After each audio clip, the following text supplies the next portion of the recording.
आइए हम सप्तवार की कथाएं भी करते हैं। तो आज शुक्रवार का दिन है। आज शुक्रवार की संतोषी माता शुक्रवार व्रत विधि और आगे कथा। जय माँ संतोषी माता की जय। संतोषी माता शुक्रवार, इस व्रत को करने वाला कहते वे सुनते समय हाथ में गुड़ वे भुने हुए चने रखे। सुनने वाला संतोषी माता की जय, संतोषी माता की जय, संतोषी माता की जय मुख से बोलता जाए। कथा समाप्त होने पर हाथ का गुड़ चना सबको प्रसाद के रूप में बांट दे। कथा से पहले कलश को जल से भरे और उसके ऊपर कटोरा रखे तथा समाप्त होने पर आरती के बाद कलश के जल को घर में सब जगह छिड़के और बचा हुआ जल तुलसी की कियारी में डाल देवे। व्रत के उद्यापन में 2.5 सेर का खाजा, खीर, पूड़ी, चने की सब्जी नैवेद्य रखे। घी का दीपक जलाकर संतोषी माता की जय जय जय जयकार बोल करके नारियल को बढ़ावे बधारे, नारियल को खिसकावे जैसे कि कलश पर रखा है। और इस तरह से इस दिन घर में कोई भी खटाई ना खाए और न किसी को खाने दे। इस दिन 8 लड़कों का भोजन करावे। देवर जेठ घर कुटुंब के लड़के मिलते हों या दूसरे को बुलाना नहीं। देवर जेठ घर कुटुंब के लड़के मिलते हों तो दूसरे को बुलाना नहीं। घर वालों के ही पुत्र सभी को मिलकर के 8 पुत्रों को जिमाना। कुटुंब में न मिले तो ब्राह्मणों या के रिश्तेदारों या पड़ोसियों के लड़के को बुला लेवे। उन्हें खटाई की कोई वस्तु नहीं देवे तथा भोजन करवा करके यथाशक्ति उन्हें जो दक्षिणा देवे। संतोषी माता के व्रत की कथा इस प्रकार से है कि एक बुढ़िया थी और उनके 7 पुत्र थे। 7 पुत्र थे, 6 लड़के कमाते थे और एक था निकम्मा। बुढ़िया माँ 6 पुत्रों के लिए रसोई बना करके भोजन करवाती थी और पीछे से जो भी कुछ बचता तो वह 7वें पुत्र को दे देती थी। परंतु वह तो बड़ा भोला सीधा था, मन में तो कुछ विचार भी नहीं करता था। एक दिन अपनी बहू से वह बोला, माँ देखो देखो देखो मेरी माँ का मुझ पर कितना प्यार है। तो बहू बोली, क्यों नहीं, सबका बचा झूठा जो तुमको खिलाती है। वह बोला, ऐसी मेरी माँ नहीं हो सकती। भला ऐसे कैसे हो सकता है? जब तक मैं आंखों से न देख लूँ तेरी बात को नहीं मानूंगा, तब तक मैं नहीं मान सकता हूँ। बहू ने हंस करके कहा, तुम देख लोगे तब तो मानोगे। कुछ दिन बाद बड़ा त्योहार आया। घर में 7 प्रकार के लड्डू, भोजन चूरमा के लड्डू बने। वह देखने के लिए सिर दर्द का बहाना करके पतला वस्त्र ओढ़ करके रसोई घर के सामने सो गया और कपड़े में से सब कुछ देखता रहा। 6 भाई तो भोजन करके चले गए।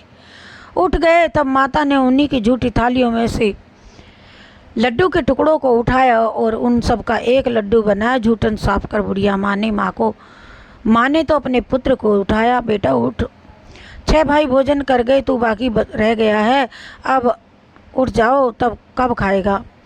वह कहने लगा, हे माँ मुझे भोजन नहीं करना, मैं तो अब नहीं रहूँगा यहाँ। अरे बेटा कहाँ जाएगा? मैं परदेश जा रहा हूँ। माता ने कहा, हे भैया कल जाता तो आज ही चला जा। वह बोला, हाँ आज ही जा रहा हूँ। यह कहकर वह घर से निकल गया। चलते समय बहू की याद आई, जिस बहू ने कहा था कि तेरी माँ तुझे झूठन दे। अरे वो तो आज गौशाला में कंडे थाप रही थी। वहीं जाकर के चलता चलता बोला, हम जावें परदेश को, आवेंगे कुछ काल, तुम रहियो संतोष से धर्म अपनो पाल। वह बोली, जाओ पिया आनंद से हमारी सोच हटाए, अरे राम भरोसे हम रहें तो ईश्वर तुम्हें सहाय। देखकर निशानी आपकी रखूँगी, देखकर मैं धीर आपकी अंगूठी दे दीजिए, उसे देखकर मैं धीर धर लूँगी। सुधी हमारी मत बिसराए, रखियो मन गंभीर। तो वह बोला, अरे मेरे पास तो कुछ नहीं है, यह अंगूठी है सो ले और कुछ निशानी मुझे दे। वह चल दिया। चलते चलते दूर देश में पहुँचा। वहाँ पर एक साहूकार की दुकान थी। वहाँ जाकर कहने लगा, भाई मुझे नौकरी पे रख लो। साहूकार को ज़रूरत थी, बोला रह जा। लड़के ने पूछा, तनख्वाह क्या दोगे? साहूकार ने कहा, काम देख के दाम मिलेंगे। तो साहूकार की नौकरी मिली और वह सवेरे 7 बजे से रात तक नौकरी करने लगा। कुछ दिनों के बाद दुकान का सारा लेन देन, हिसाब किताब, ग्राहकों को माल बेचना, सारा काम करने लगा। साहूकार के 7-8 नौकर थे, वे सब तो देखकर चक्कर खाने लगे, ये तो बड़ा होशियार बन गया। सेठ ने भी काम देखा और 3 महीने में उसे आधे मुनाफे का हिस्सेदार बना दिया, अपना साझेदार बना लिया। वह 12 वर्ष में ही प्रसिद्ध सेठ बन गया और मालिक सारा कारोबार छोड़कर उस पर बाहर चला जाने लगा। अब बहू पे क्या बीती ये भी सुनो। सास ससुर उसको बहुत दुख देने लगे। सारी गृहस्थी का काम करके उसे लकड़ी लेने के लिए जंगल में भेजते। इस बीच घर की रोटियों के आटे से जो छानस भूसी निकलती, उसकी रोटी बना के रख दी जाती और फूटे नारियल की नारियली में पानी, नारियल की खोपड़ी में पानी रख देते। इस तरह वह दिन गुजारन करती। एक दिन वह लकड़ी लेने के लिए जा ही रही थी कि रास्ते में बहुत सारी स्त्रियां उसको मिली और संतोषी माता का व्रत करती दिखाई दी। वे वहां खड़ी होकर जाकर पूछने लगी, बहन तुम ये किस देवता का व्रत करती हो, बताओ तो इसके करने से क्या फल मिलता है, इस व्रत के करने की क्या क्या विधि है। यदि तुम अपने व्रत का विधान मुझे समझा कर कहोगी तो मैं तुम्हारा एहसान मानूंगी।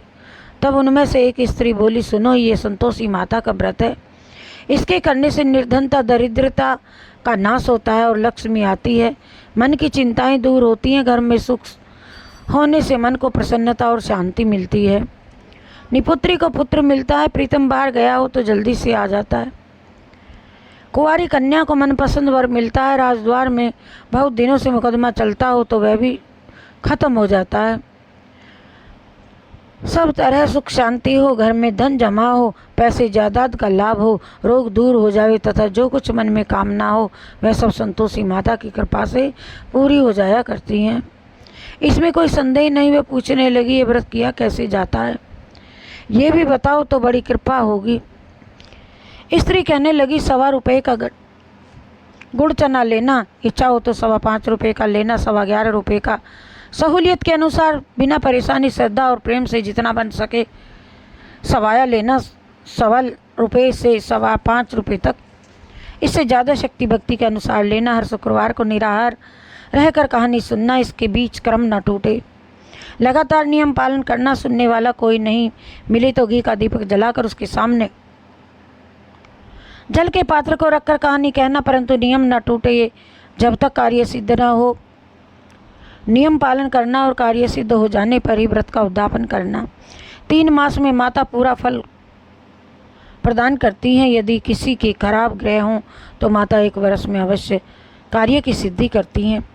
कार्य सिद्ध हो जाने पर ही उद्यापन करना चाहिए, बीच में नहीं।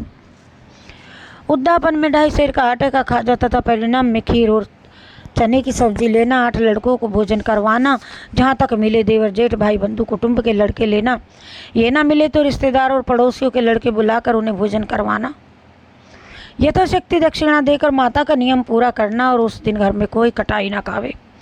यह सुनकर बुढ़िया के लड़के की बहू जल्दी रास्ते में लकड़ी के बोझ को बेच दिया, उन पैसों से गुड़ चना ले माता के व्रत की तैयारी करने लगी और आगे चली तो सामने में मंदिर देखकर पूछने लगी, ये किस देवता का मंदिर है।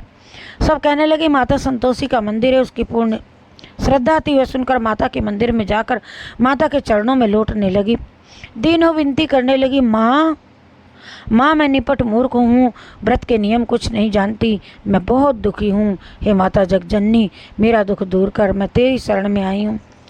अरे माता को दया आई। एक शुक्रवार बीता, दूसरे शुक्रवार को ही पति का पत्र आया और तीसरे शुक्रवार को उसका भेजा हुआ पैसा भी आ पहुँचा। यह देख करके तो उसकी ओर से जेठ जेठानी मुँह सिकोड़ने लगे, इतने दिनों में इसके पास इतना पैसा आया, इसमें क्या बढ़ाई है।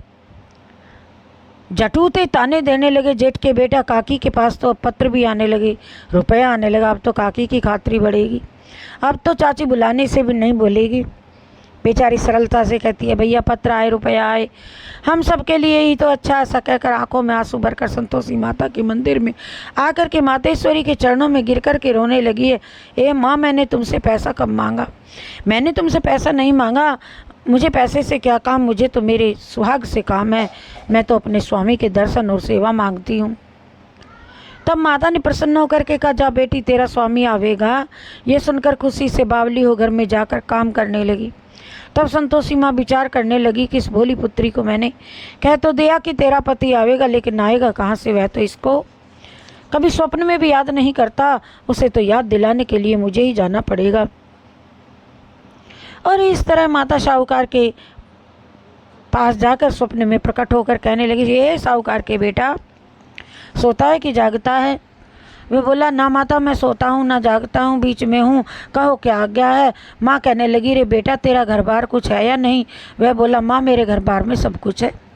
माता है, माँ है, बाप है, भाई है, पिता है, पति बहू है, क्या कमी है? माँ बोली, रे भोले पुत्र, तेरी स्त्री घोर कष्ट उठा रही है। माँ बाप उसे बड़ा त्रास दे रहे हैं, वह तेरे लिए तरस रही है। तुम उनकी सूचना ले लो, सुध ले लो। वह बोला, हाँ माता, ये मुझे मालूम तो है, परंतु मैं जाऊँ कैसे? ये परदेश की बात है, लेन देन का मुझे कोई हिसाब नहीं, कोई जाने का रास्ता भी नज़र नहीं आता, कैसे चला जाऊँ? माँ कहने लगी, मेरी बात मान, सुबह उठकर नहा धो करके माँ संतोषी का नाम लेकर घी का दीपक जलाकर दंडवत करके दुकान पर जा बैठ। फिर देखना कि तेरा लेन देन चूक जाएगा, जमा का माल बिक जाएगा, सांझ होते होते धन का भारी ढेर लग जाएगा। सुबह बहुत जल्दी उठकर उसने लोगों से अपने सपने की बात सुनाई, कही तो वे सबके सब अनसुनी कर दिल लगी उड़ाने लगे। कई सपने भी साँचे होते हैं क्या? एक बूढ़ा बोला, देख भाई मेरी मान, इस प्रकार सच झूठ करने के बदले देवता ने जैसा कहा वैसा करने में तेरा जाता क्या है? वह बूढ़े की बात मानकर स्नान करके संतोषी माँ को दंडवत कर घी का दीपक जलाकर दुकान पर जा बैठा।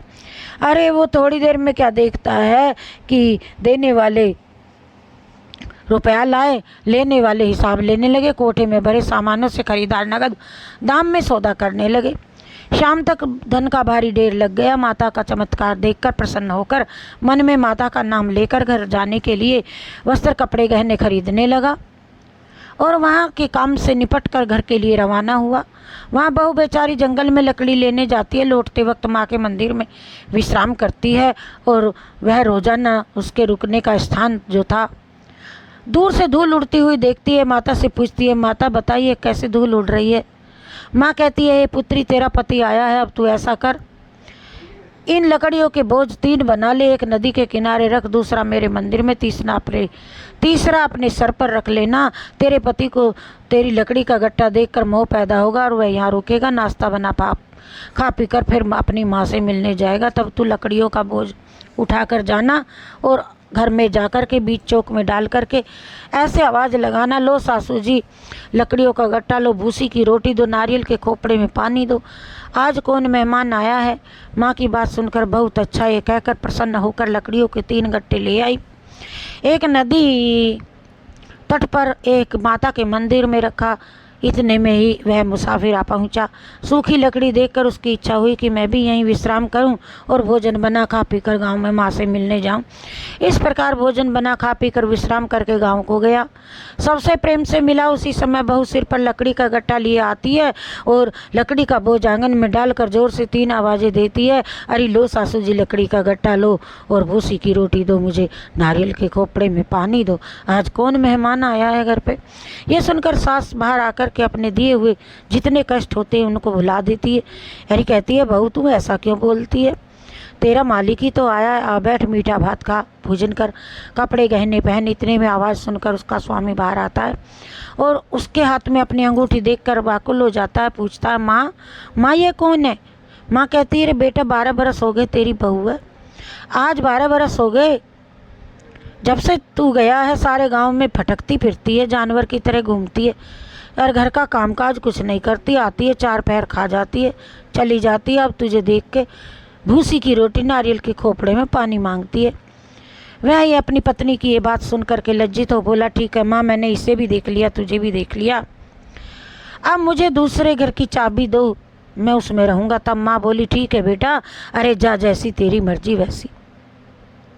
और माँ ने ताली का गुच्छा पटक दिया। उसने चाबी से दूसरे कमरे की तीसरी मंजिल में जाकर के ऊपर की मंजिल को खोल करके वहाँ सारा सामान जमाया। एक दिन में महाराजा के जैसे ठाट बाट महल में ठाट बाट हो गया। अरे अब क्या था, दोनों सुखपूर्वक रहने लगे। इतने में अगला शुक्रवार आया। बहू ने अपने पति से कहा, मुझे माता का उद्यापन करना है। पति बोला, बहुत अच्छा, खुशी से कर ले। वह तुरंत ही उद्यापन की तैयारी करने को लगी।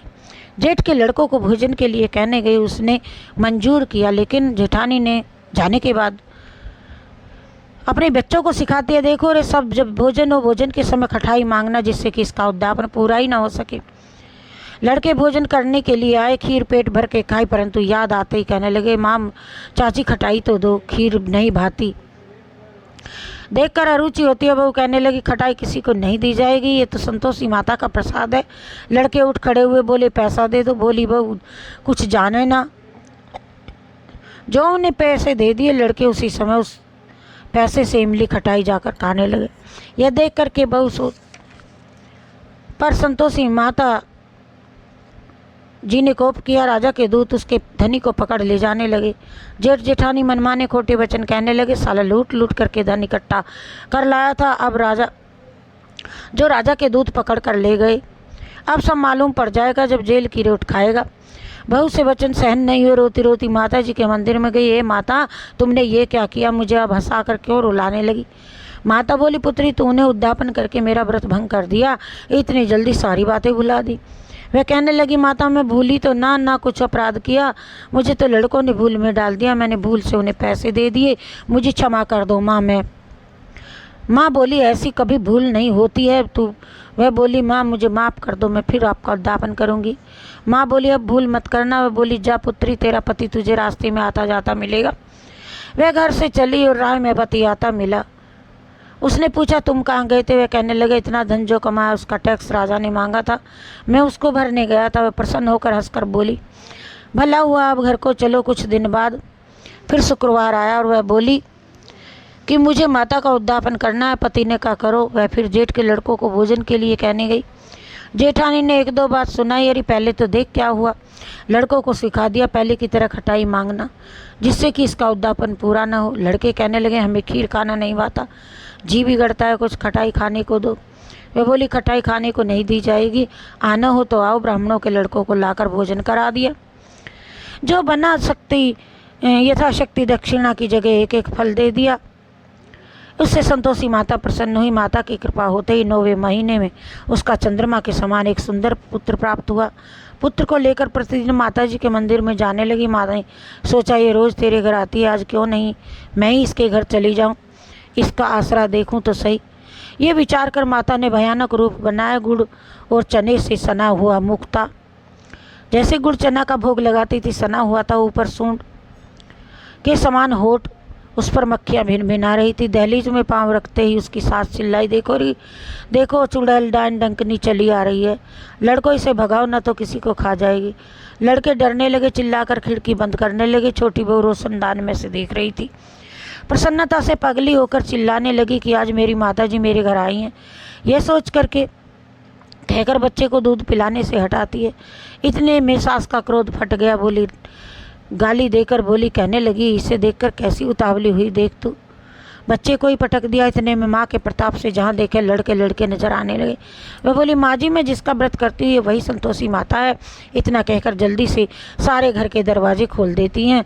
सबने माता के चरण पकड़ लिए और विनती करने कहने लगी, हे माता, हम मूर्ख हैं, अज्ञानी हैं, पापी हैं, आपके व्रत की विधि कुछ नहीं जानते। तुम्हारा व्रत भंग करके हमने बहुत बड़ा अपराध किया है। माता, आप हमारा अपराध क्षमा करो। इस प्रकार माता प्रसन्न हुई। माता ने बहू को जैसा फल दिया वैसा सबको देना, जो पढ़े सुने मनोरथ पूर्ण हो। जय संतोषी माता, जय संतोषी माता, जय संतोषी माता, सुख संपत्ति दाता, सुंदर चीर सुनहरी माँ धारण कीनो आरती। और मैया हीरा पन्ना दमके तन श्रृंगार लीनो, गेरू लाल छटा छवि बदन कमल सोहे, मंद हसत करुणामय त्रिभुवन मन सोहे। सुन स्वर्ण सिंहासन बैठी, चंवर डूरे प्यारे, मैया चंवर डूरे प्यारे, धूप दीप नैवेद्य मधुमेवा भोग धरे न्यारे। गुड़ी और चना अपना परम प्रियता में संतोष किए, संतोषी कहलाई भक्तन विभव दिए। शुक्रवार प्रिय मानत आज दिवस सोही, भक्त मंडली छाई कथा सुनत मोही। जगमग जगमग ज्योति मंदिर में मंगल ध्वनि छाई, विनय करें हम बालक चरणन सिर नाई। भक्ति भाव में पूजा अंगीकृत कीजिए, और जो मन बसे हमारे इच्छा फल दीजिए। दुखी दरिद्री रोगी संकट मुक्त किए, बहुधन धान्य भरे घर सौभाग्य दिए।